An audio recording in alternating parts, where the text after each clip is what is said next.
सुगना उड़ी जाय आकाश हो सुनाय सुगना उड़ी जाय आकाश हो हमर खबरिया देले आह बजान के पास हो हमर खबरिया देले आह बजान के पास हो।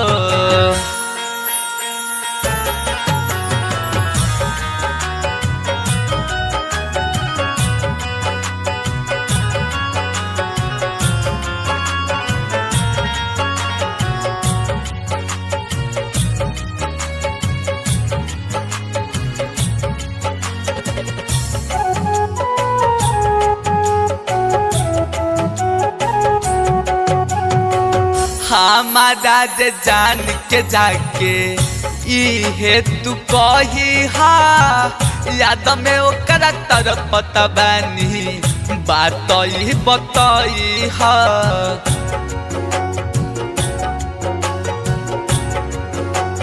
हाँ हाँ हाँ हाँ हमारा जे जान के जाके इहे तू कही हा याद में ओकरा तरफ बानी बात ही बताई हा। नींदियो नया बेबारे तोह दे प्यास हो हमर खबरिया देले आह बजान के पास हो हमर खबरिया देले आह बजान के पास हो। Music by Roshan Kumar.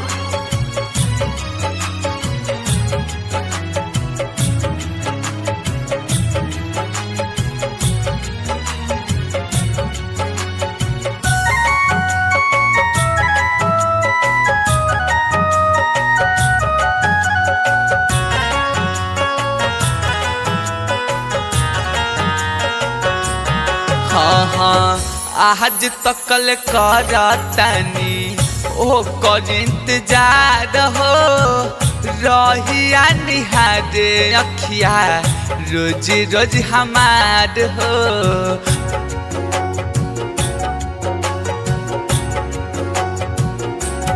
हाँ हाँ आज तकल करतनी ओ कर इंतजार हो रहिया निहारे अखिया रोज रोज हमार हो। भुलाए न पाई विक्रम रही जबल सास हो हमर खबरिया देले आह बजान के पास हो हमर खबरिया देले आह बजान के पास हो। माँ गायत्री रिकॉर्डिंग स्टूडियो मलंगवा सरलाही नेपाल।